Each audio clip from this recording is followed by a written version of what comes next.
Buenos días, bendiciones a todo el pueblo ministerial en Perú que está en esta plataforma, en esta celebración, tanto los 50 aniversarios de Amigos de Jesús como el rumbo al bicentenario. Gracias, Obispo Daniel Vega, por extendernos la invitación.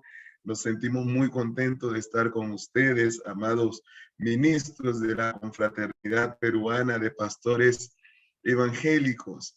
Al mismo tiempo, aprovecho la ocasión para traerles saludos desde la República Dominicana, tanto de nuestra oficina como del pastor obispo Adolfo Mateo, que es su homólogo, el homólogo de Daniel en la República Dominicana. Adolfo Mateo es quien preside la Confederación de Pastores Evangélicos en el país. Nos referimos a CONACOPE en la República Dominicana. ¡Qué gozo! Voy a compartir con ustedes en el día de hoy un tema que tiene que ver con el cumplimiento de la Gran Comisión. Antes de entrar en el tema, quiero, además de agradecer a Daniel, que somos tocayos, tenemos nombre, así que por lo menos yo siento que ahora ustedes son los leones en el foso de los Danieles. Daniel Vega y Daniel Oscar. Voy a compartir con ustedes un tema que tiene que ver con el cumplimiento de la Gran Comisión. De modo que el abordaje en el día de hoy va a ser precisamente sobre el mandato de la Gran Comisión, como también de los elementos que se han llegado a acuerdo las organizaciones globales que debemos, o elementos, metas finales, metas a alcanzar para decir que hemos cumplido con la Gran Comisión en nuestra generación. Veamos, pensando si esto se hace entre el 2020 al 2033 para la ocasión de celebrar los 2000 años del aniversario de la resurrección de Jesucristo. Eso va a ser el centro de nuestra conversación en el día de hoy. Sin embargo, si el tiempo nos da, dedicaré unos 5 minutos de sesión de preguntas y respuestas para compartir algunas breves imágenes de lo que fue el evangelismo global en la República Dominicana. Más que una experiencia hoy de compartir o de fotos o lo que ha pasado, nosotros queremos que esa sea una experiencia académica, ministerial para todo el cuerpo pastoral. Tengo homólogos, colegas en Perú que me acuerdo muy bien de Justo Alejandro, que yo sé que trabaja para la organización pública. Así que voy a compartir mi pantalla con ustedes para de este modo iniciar mi presentación en el tema del mandato de la Gran Comisión, en el tema del mandato de la Gran Comisión y las metas finales para el cumplimiento de la Gran Comisión.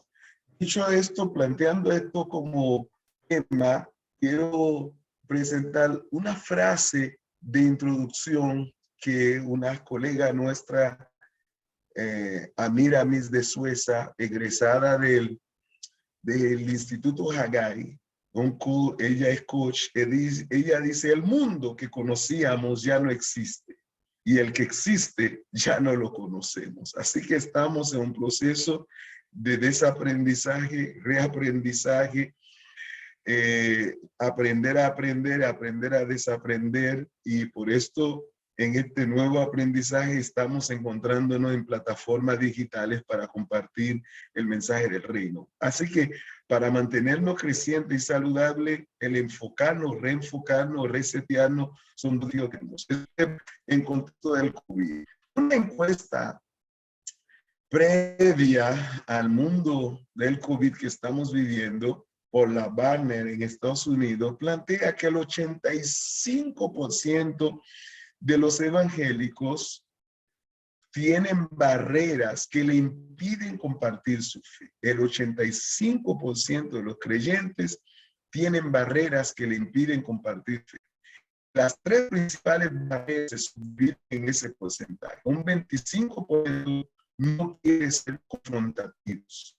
O sea, no quieren ir a confrontar, debatir ideas como mucho en las décadas de los 80, 90.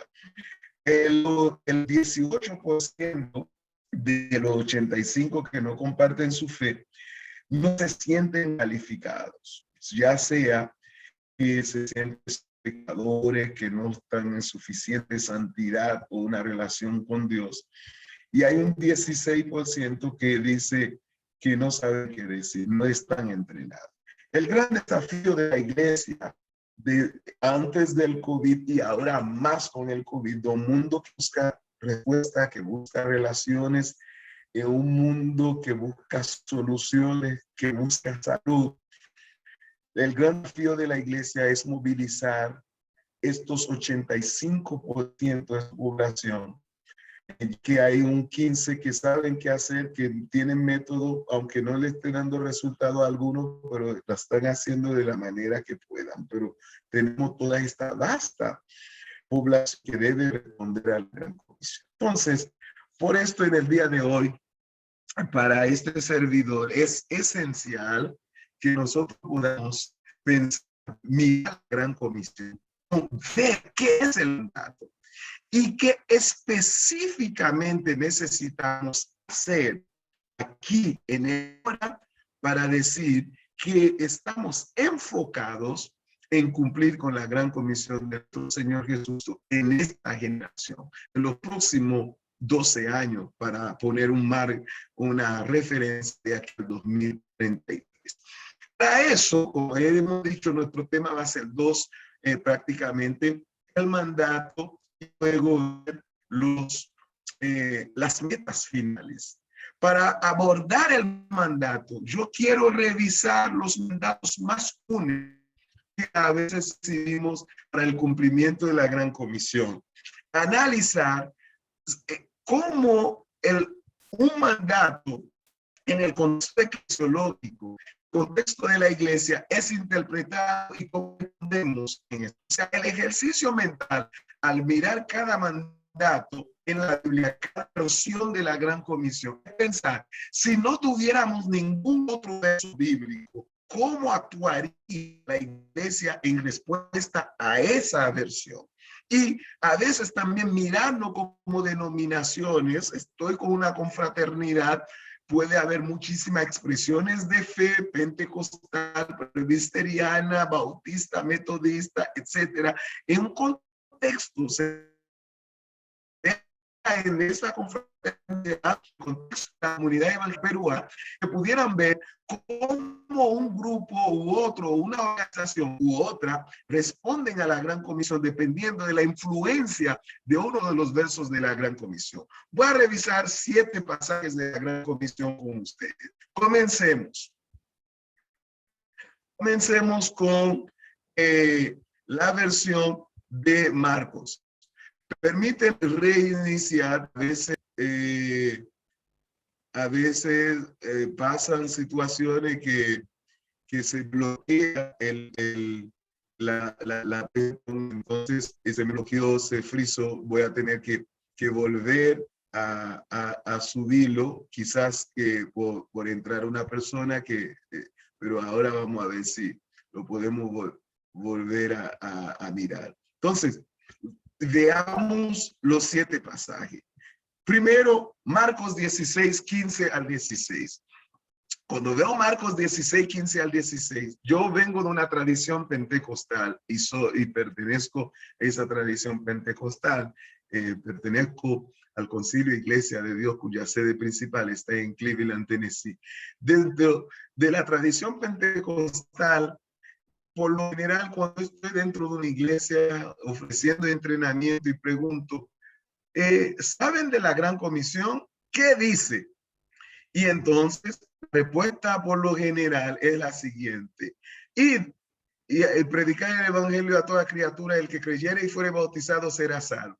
Cuando me lo dicen, entonces, siempre esta comunidad de fe responde que la gran comisión es Marcos 16:15. Miremos lo que dice Marcos 16:15. Y les dijo, id por mundo y evangelio a toda criatura.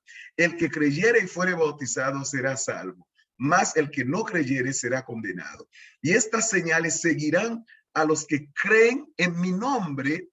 A los que creen en mi nombre echarán fuera demonios, hablarán nuevas lenguas, tomarán en las manos serpientes, y si bebieren cosas mortíferas, no les hará daño. Sobre los enfermos pondrán sus manos y sanarán. ¿Qué pasaría si no hubiese ningún verso en la Biblia, ningún pasaje bíblico en la Biblia que nos diera la gran comisión y fuera tan solo Marcos? Vamos a ir a lo positivo. Si tuviéramos nada más Marcos, la iglesia tiene un mandato de salir por el mundo, de predicar a toda criatura, o sea, diciendo que cada ser humano es objeto de recibir el evangelio de nuestro Señor Jesucristo. Pero también el pasaje nos hace entender que hay que bautizar a las personas. Observa que es importante. Manda a creer y tiene el elemento de condenación. El pasaje también de Marcos tiene el tema de señales, o sea, manifestaciones sobrenaturales como echar fuera demonio, orar, hablar otra lengua, enfrentar principado y potestades, sea manifestada por serpiente, enfrentar la bebida mortífera no les hará daño, e imponer las manos sobre los enfermos para que fuesen sanados. O sea, tendremos una iglesia que sale, que predica, que bautiza y que se manifiesta en el poder del Espíritu con señales y maravilla y enfrentamiento a fuerzas demoníacas en el nombre de Jesús. ¡Wow! Eso es bueno. Ahora, ¿qué no tendría una iglesia si mirase la gran comisión nada más desde esta perspectiva? Esta iglesia tiene como desafío de que no discipularía, no tiene el discipulado en ninguna manera, en ninguna parte.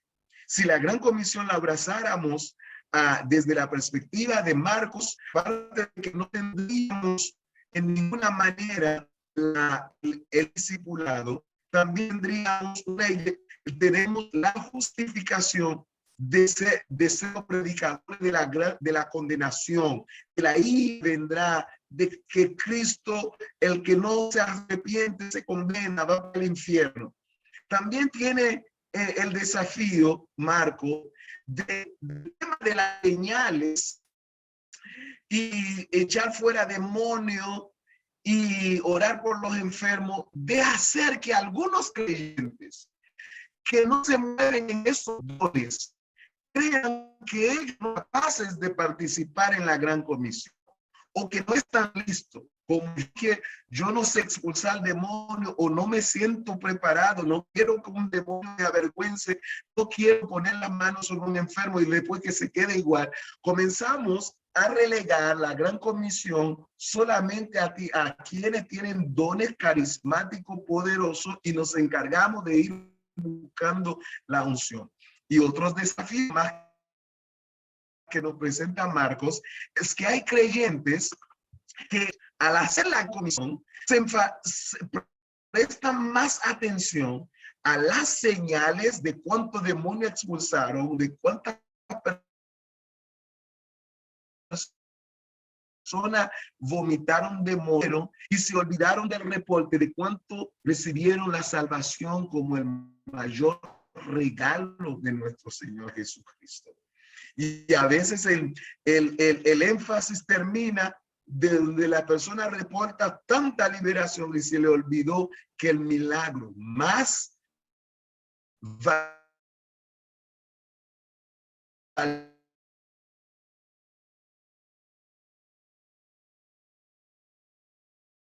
valioso, más no en la salud, en los espectaculares, le encanta ir lejos, porque en su zona de confort, por ejemplo, si están en la ciudad, en las universidades, en zona de trabajo, en las urbes, en aeropuertos, no le encantan estar, prefieren estar en lugares lejanos, de campo agrícola, porque ahí es que se manifiestan los demonios como que no se manifiestan en las urbes, en los lugares hermosos, en las universidades, etcétera. Entonces no entiende o no le gusta quedarse en su iglesia, cerca de su iglesia. Tengo que admitir esta persona, entonces se me frisa esto, pero no es un asunto tampoco difícil de avanzar.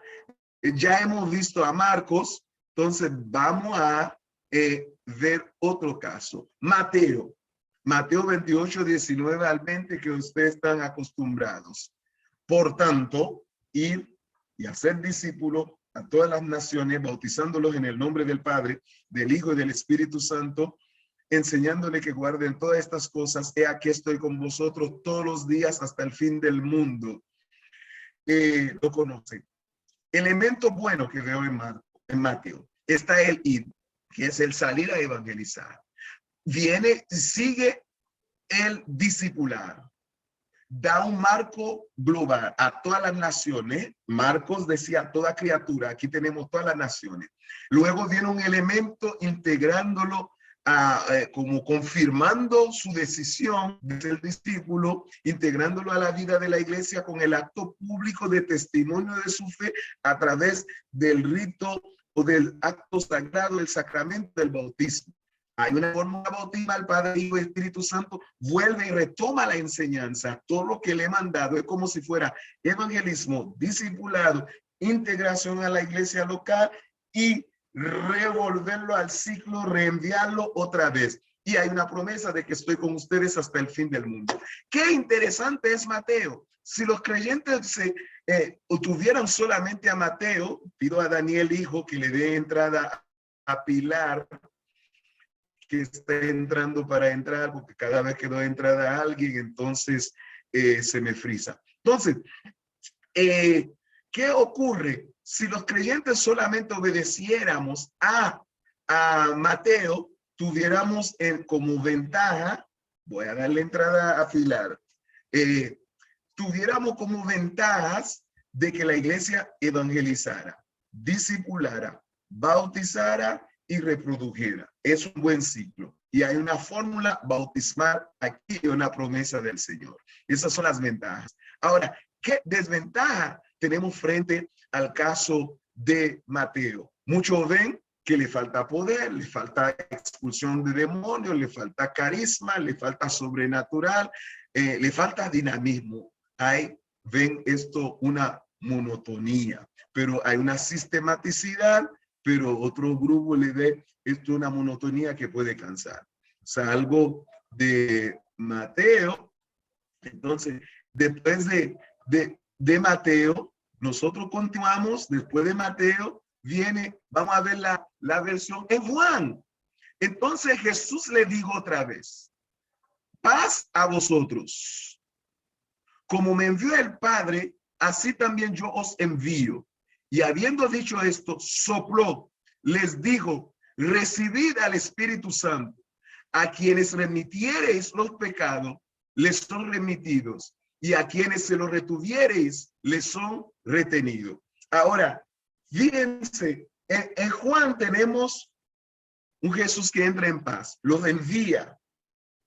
Pero a diferencia de Mateo y Marcos, que nos mandaba a predicar, o en un caso a discipular y luego bautizar, ahora aquí no hay un poquito, no dice a dónde hay que ir.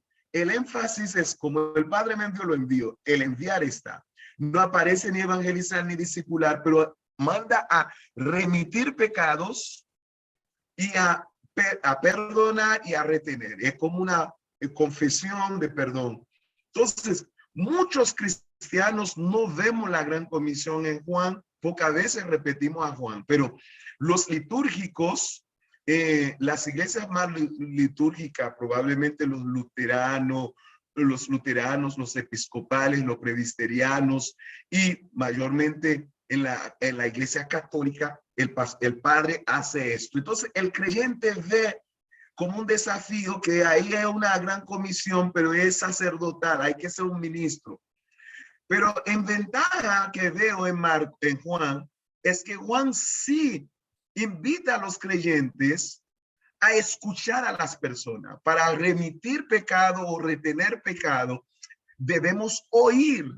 Y es la dimensión en la comunidad evangélica que llamamos sanidad interior, cuidado pastoral. Muchas veces en evangelización buscamos cuál es el mejor método, si es el Andrés, si es el Felipe, si son las 4 leyes espirituales, los 3 pasos para el evangelismo explosivo, o cualquier tipo de programa. Aprendemos el método, pero se nos olvida de pensar que el otro tiene una realidad y hay que prepararnos para escuchar su realidad. Este Jesús que entró a la iglesia y a los discípulos lo encontró en temor y hay que hacerlos hablar y darle la paz. Ok, paso de ahí de Lucas a Lucas. Lucas, y les dijo, así está escrito, así fue necesario que el Cristo padeciese y resucitase de los muertos al tercer día y que se predicase en su nombre el arrepentimiento y el perdón de pecados en todas las naciones, comenzando desde Jerusalén. Y vosotros sois testigos de estas cosas. Y aquí yo enviaré la promesa de mi Padre sobre vosotros. Pero quedaos en la ciudad de Jerusalén hasta que seáis investidos del poder de lo alto. ¿Qué tenemos aquí en Lucas? Biblista, no exégesis, podemos saber todo el contexto histórico, pero lo que estoy mirando, lo que estoy haciendo con el análisis es cuando ese texto está entregado al contexto de la iglesia, ¿cómo lo digerimos el creyente común y qué hacemos con el texto en el contexto eclesiológico? Lucas tiene algunos elementos buenos. Manda a hablar del Cristo que murió y resucitó, el perdón de pecado, da todas las naciones como alcance, manda a que se haga desde Jerusalén y que nosotros somos testigos, pero le hace entender que le enviaré la promesa del Padre. Pero lo que tiene Lucas, como doy admisión a Fresia, lo que tiene Lucas como un desafío, una diferencia de todos los textos, antes de la diferencia, me voy a quedar en otra ventaja de Lucas. Lucas trae el tema testigo. Un testigo es alguien que cuenta su propia experiencia. A través de la palabra testigo, ahora Lucas permite integrar el elemento del testimonio. Muchos métodos evangelísticos vienen con argumentos, 4 leyes, 4 pasos, 5 elementos, el plan de salvación, el camino romano, o la condenación si confiesas a Cristo como tu Señor, etcétera. Hay diferentes métodos que vienen con argumentos, pero al decir que soy testigo, te está diciendo cuenta cómo esta fe ha sido beneficiosa, transformacional en tu propia vida. Dar testimonio personal que comienza a darnos un nuevo método. Y ahí nace método, testimonio en 3 etapas, testimonio en 1 minuto, sin número de experiencia del testimonio del creyente integrado a la hora, al trabajo de la evangelización. Pero, y también otra ventaja de Lucas, es que Lucas presenta la geografía diciendo desde Jerusalén hasta. Entonces, esto le da un marco que en el contexto pastoral, la pastoral usa el texto y le dice a los hermanos, tu Jerusalén primero. Tú tienes que comenzar por Jerusalén, aunque me hablen de África, de todos los sitios que se están perdiendo, pero cada cual define el contexto, la comunidad donde se encuentra su iglesia local como Jerusalén. Eso es así que el texto es recibido en el contexto eclesiológico. Pero Lucas tiene un gran desafío. El desafío de Lucas es que, a diferencia de todos los pasajes que envía, Lucas es el único que dice, quédense, no se vayan, hasta que sean llenos del poder del Espíritu Santo. Esto en el contexto de la iglesia, ¿qué ha producido? Que algunos creyentes se apropian de Lucas cuando tú le dices que tienen que evangelizar, dice, todavía no estoy listo. Tengo que esperar el poder de lo alto. Y ahí comienzan a orar, a ayunar, y cuando más personas que ven como Tibi Joshua o grande evangelista que llenan estadio, más dicen, no estoy listo. Y cuando van a los seminarios bíblicos, algunos van a estar, esperan estar listos en una vida de devoción con Dios y otros esperan estar listos con diferentes diplomas y cursos que hayan hecho. Y han pasado, algunos ya tienen 20 años y tienen más de 20 diplomas, uno por año, y todavía dicen, no estoy listo, estoy esperando. Entonces, es uno de los desafíos que tenemos de Lucas. Vamos a continuar. Después de Lucas, ¿qué pasaje vamos a ver? Tenemos, después de Lucas, podremos ver qué dice Hechos. La Biblia sabe que Lucas y Hechos son un mismo libro de 2 tomos.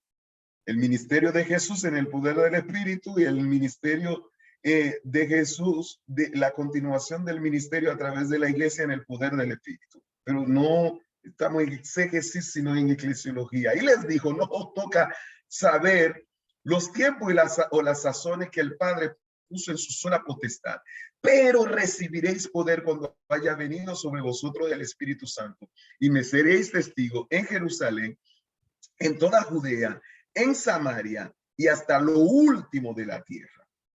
Esto es un texto que otra vez manda el elemento del testigo. Ya no tenemos ni evangelismo ni discipulado. Nosotros tenemos, ustedes van a ser testigos. Y en Judea, y luego le hace que lo hagan en el poder del Espíritu Santo, y luego lo marca en términos geográficos. Hay algo lo hacen en términos geográficos, Jerusalén, Judea, Samaria, hasta lo último de la tierra. Este pasaje recibe contexto dependiendo de la organización que lo abraza. Lo abraza un concilio, el concilio hace una planificación estratégica de cómo va a crecer, llamando un territorio su Jerusalén, luego Judea, luego Samaria, luego hasta lo último de la tierra para ello, a través del proyecto de plantación de iglesia, envío de misioneros, etcétera. Lo hace un concilio, una organización. Pero una iglesia local, el pastor define rápidamente su Samaria como su comunidad, y Judea, la cercana, la más lejana, es Samaria, y la lejísimo, entonces lo último de la tierra. Lo hace un pastor y comienza a producir un conflicto con 2 creyentes dentro de la iglesia.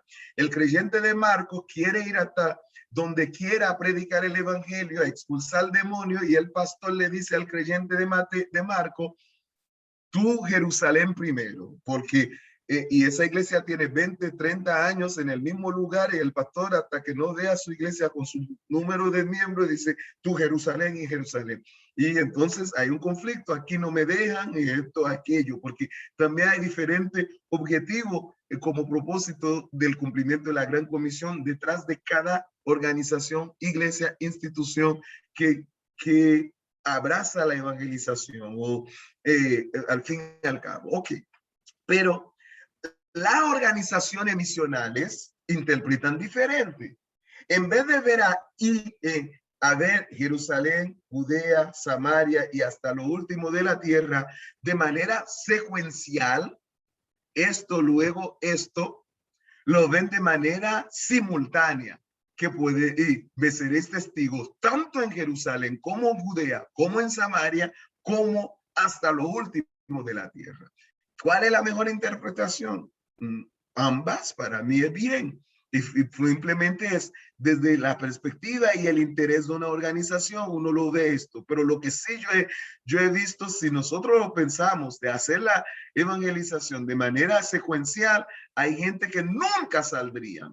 Si los peruanos esperan ganar a Perú 100% para Cristo, para ellos participar en la cosecha global en otra parte del mundo, pasarán 2 centenarios más detrás de Perú y nunca tendría un peruano fuera. Yo creo que pueden hacer ambas cosas. Una iglesia puede tener uno. Pero, y otra ventaja de Hechos es que nos toca saber los sazones, los tiempos y las sazones, y eso a veces le ayuda a alguna iglesia a decir, no nos vamos a colocar en política, no nos vamos a poner en temas que nos desenfocan, vamos a enfocarnos en el cumplimiento de la gran comisión de nuestro Señor Jesucristo. Saliendo de Hechos, vengo para en dos pasajes más, dos textos más que podremos compartir. Entonces, eso es Romanos 10, 14, 15. ¿Cómo pues invocarán a aquel en el cual no han creído? ¿Cómo creerán en aquel de quien no han oído? ¿Cómo irán sin haber quien les predique? ¿Y cómo predicarán si no fuesen enviados? Como está escrito, cuán hermosos son los pies de los que anuncian la paz, de los que anuncian las buenas nuevas. ¡Oh, qué interesante! Entonces, este pasaje comienza con unas preguntas retóricas, inductivas, y el decir cómo responde ahora, antes teníamos pregunta, ¿qué hay que hacer? ¿Dónde hay que hacerlo? Y, o sea, ¿qué hay que hacer? Predicar el evangelio. ¿Dónde? A toda criatura. ¿Qué más? Discipulando, bautizándolo. Pero ahora Pablo presenta metodología. ¿Cómo lo haremos? ¿Cómo van a creer si no enviamos? ¿Cómo invocarán? Porque todo aquel que invoque el nombre del Señor será salvo. Pero ¿cómo invocarán si no creen? Pero ¿cómo van a creer si no oyen? ¿Cómo van a oír si no le predican? ¿Y cómo predicarán si no son enviados?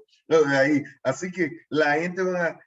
esto comienza a darle a las organizaciones planes estratégicos, metodología. Por ejemplo, las agencias bíblicas van a decir, ¿y cómo oirán si no tienen el texto en su propio idioma? ¿Y cómo le predicarán? ¿Y cómo leerán? ¿Cómo serán discipulados? Vienen agencias, pero otros van a decir, ¿cómo se sustentarán si nosotros no levantamos fondos para enviarlo? ¿Cómo llegarán a lo último de la tierra si no hay una iglesia, una agencia que envía? Entonces esto, Pablo tiene la capacidad siempre de tomar una simpleza y colocarlo en estructura. Usted sabe que la Biblia hablaba de los dones espirituales y luego Pablo organiza, no, hay dones de aquí, de ministerio, y dones de fe, de esto, y lo categoriza. Simplemente ahí Pablo está diciendo, hay que pensar que la evangelización es un proyecto que envuelve varios elementos, y cuando eso se está dando, entonces podremos celebrar los pies de lo que anuncian la paz, de lo que anuncian la buena nueva. Culmino con este texto, la visión de mirar todos los textos. Pero tú, sé sobrio en todo, soporta las aflicciones, haz obra de evangelista y cumple tu ministerio. Aquí tenemos entonces a un apóstol Pablo hablándole a un pastor que le presenta como el cumplimiento del ministerio. Ahí hay un elemento de que la sobriedad, la perseverancia, pero el hacer obra del evangelista es clave para cumplir el ministerio, donde hay un enfoque donde el pastor podía tener la tentación de que esto de evangelista es para aquel que no tiene una estabilidad ministerial, y esto para alguno que quiere, creyente que Dios quiere usar para ver si tienen llamado. Pero ahora hay alguien que en tu llamado, en el ejercicio de tu ministerio, el trabajo de la evangelización es un elemento esencial. No he terminado, pero ya he visto el mandato. Lo que quiero que reflexionen en este momento es de cómo me ayuda ahora como pastor, como organización, de ver la gran comisión. No solamente que estamos aquí para cumplir con Marcos, o para cumplir con Mateo, o para cumplir con Hechos, o para cumplir con Romanos, o para cumplir con Primera de Timoteo, o Lucas. ¿Qué me aporta la visión bíblica completa del mandato? Que pudiéramos seguir mirando en cada elemento del mandato. ¿Qué representa eso? ¿De qué me aporta Mateo? ¿Qué me aporta Lucas? ¿Qué me aporta Juan? ¿Qué me aporta Hecho? ¿Que me hace bien? Y que quizás no estoy integrando, pero que lo tiene otro, que antes yo creía en él que era un mal método, pero es otra perspectiva de la gran comisión que permite que la iglesia como expresión diversa del cuerpo de Cristo en una nación, un país, entonces está cumpliendo con diferentes aspectos y perspectivas y elementos que están integrados en la Gran Comisión.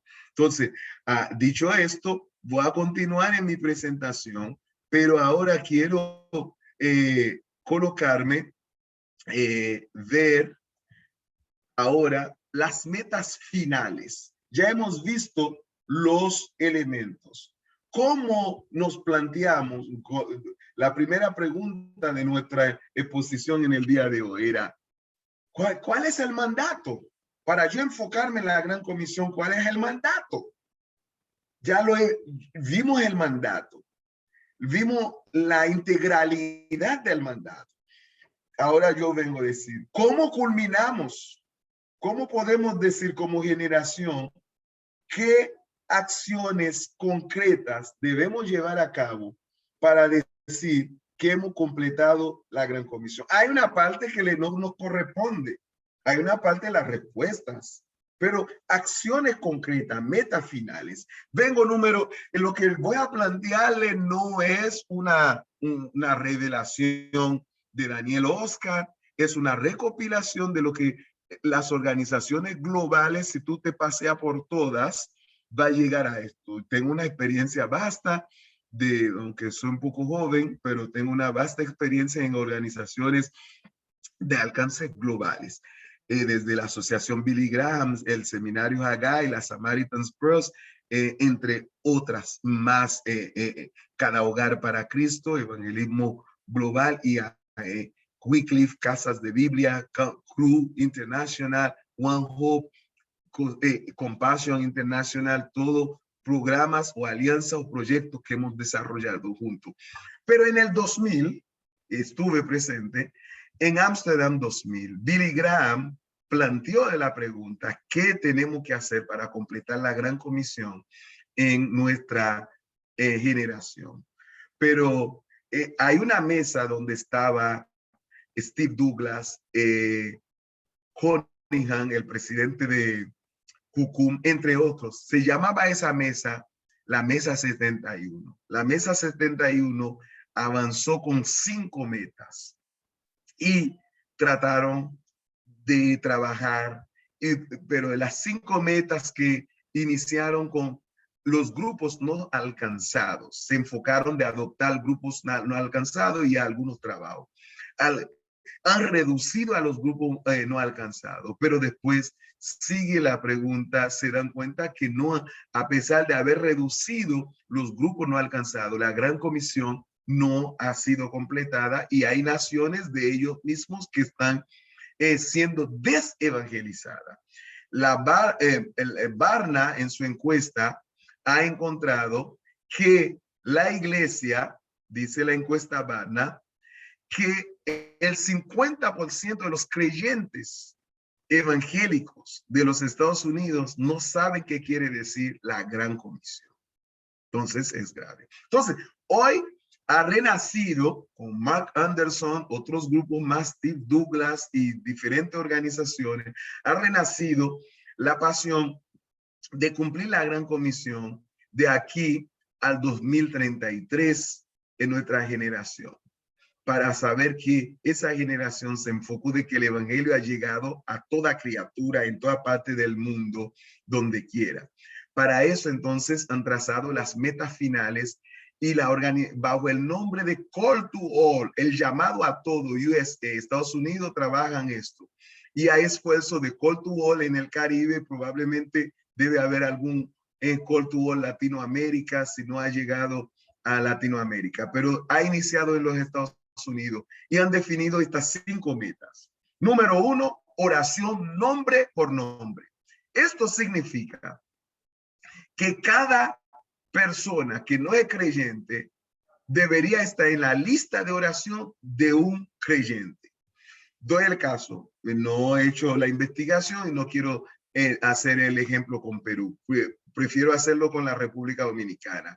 Aquí somos 10 millones de habitantes. Probablemente somos 2.5 a 3 millones de cristianos. O sea, nosotros los cristianos somos somos alrededor de un 30%. Vamos a decir que somos alrededor de 3 millones de cristianos evangélicos aquí.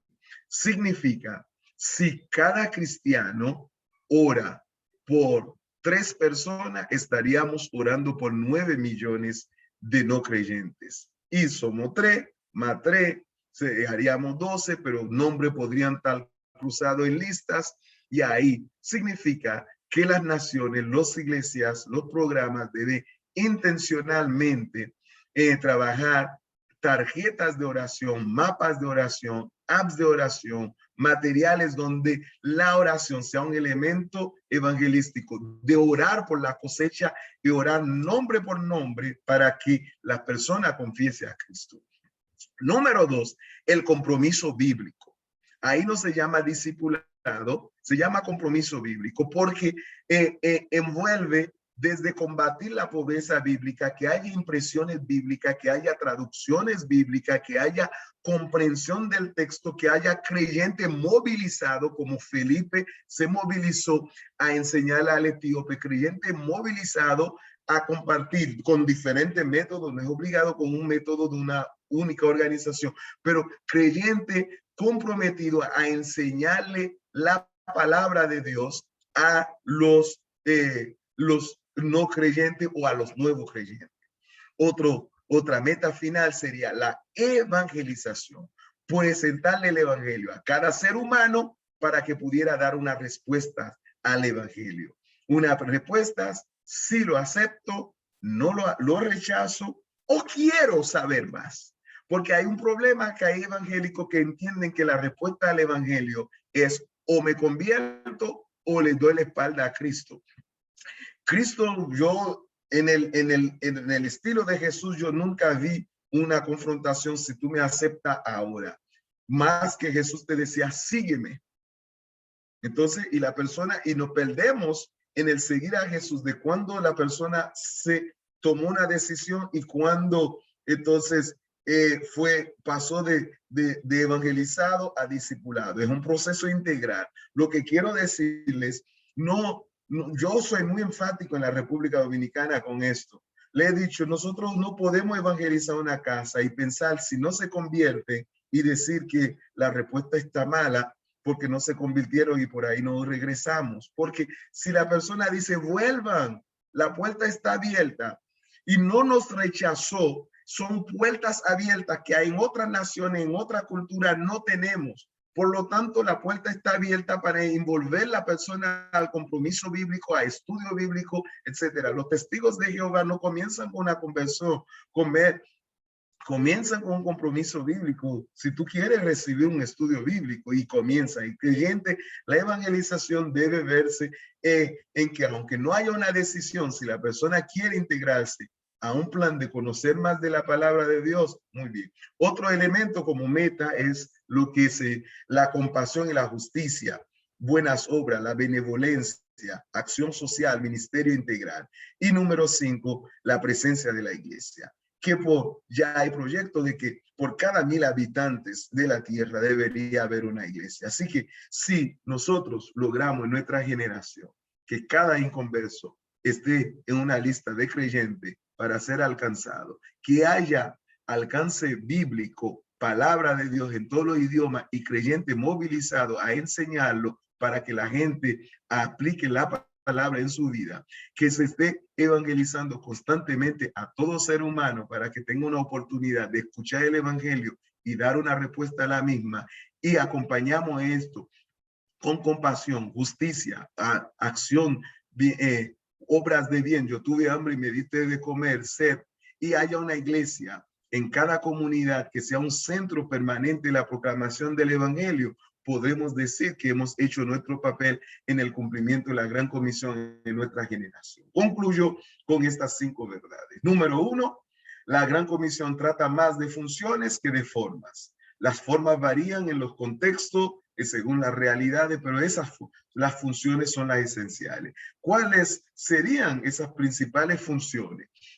Podemos pensar desde orar, evangelizar, testificar, dar testimonio, cuidar, bautizar, cuidar, servir, enseñar, capacitar, enviar y financiar son funciones clave dentro de un plan de nación, dentro de un plan de una organización como COMPE, de ver estas funciones que estén en marcha en su país. Número 3, la Gran Comisión es un mandato que hay que obedecer literalmente. ¿Qué quiere decir esto? Si dice ir, hay que ir. Si dice que hacer discípulo, hay que discipular. Si dice que hay que bautizar, hay que bautizar. Estoy contento de saber que va a haber fin de semana de bautismo, probablemente en agosto, en el Perú. La Gran Comisión, en verdad número 4, el cumplimiento de la Gran Comisión requiere de la unidad del pueblo de Dios. Hermano, quizás algunos han oído de nuestro trabajo desde este territorio, la agenda nacional, todo un esfuerzo con todas las organizaciones que aún aparentemente son competencia una con otra. Nos sentamos en una mesa para trazar la evangelización de nuestra nación y crear una agenda en común para fluir, porque entendemos, literalmente, esencialmente entendemos que ninguna organización por sí sola, ningún concilio por sí solo, ningún ministerio por sí solo, tiene ninguna alianza, ninguna confederación, ninguna confraternidad, ninguna institución por sí sola cuenta con todo el conocimiento, todos los recursos, todas las personas y toda la influencia para cumplir con la Gran Comisión.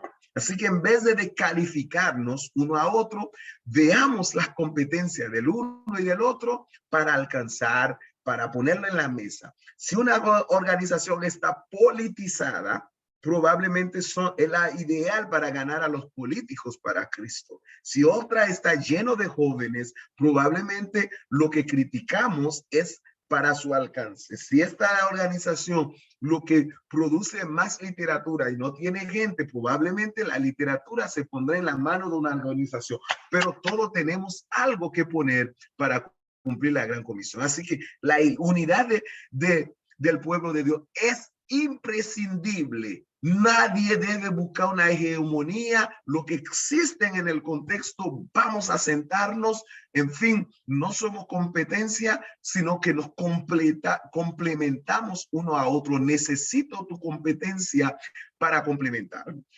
Y finalmente, todos los recursos disponibles en un territorio cuentan.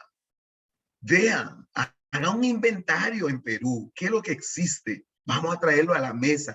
¿Qué tiene en su mano Evangelismo Explosivo? ¿Qué tienen las agencias bíblicas en sus manos? ¿Qué tienen? Porque al fin y al cabo, para cumplir con la Gran Comisión, cada oración cuenta, cada creyente cuenta, cada lugar cuenta, cada método cuenta y cada persona cuenta. La oración por lo perdido, los creyentes a ser movilizados, los lugares para que sean plataformas de alcance, los métodos que revelan a Jesús como el Hijo de Dios, como la verdad, porque al fin y al cabo la evangelización no es el método. La evangelización es comunicar el evangelio, y el evangelio es buena noticia. La buena noticia no es el método, la buena noticia es Jesús mismo, el Hijo de Dios, que se encarnó y puede estar, nos restablece una relación personal con Dios. Y cada persona debe ser objeto y sujeto de alcance en la evangelización. Señores, muchísimas gracias. Hacia adelante siempre vamos a cumplir el mandato de la Gran Comisión y vamos a enfocarnos al alcance de estas metas para decir que nuestra generación asumimos el compromiso de evangelizar nuestra nación y participar del alcance global. Es una misión local. En lo local hay un compromiso y en lo global tenemos que estar conectados. Muchísimas gracias. Si hay alguna pregunta, pueden formulármela para entonces cerrar.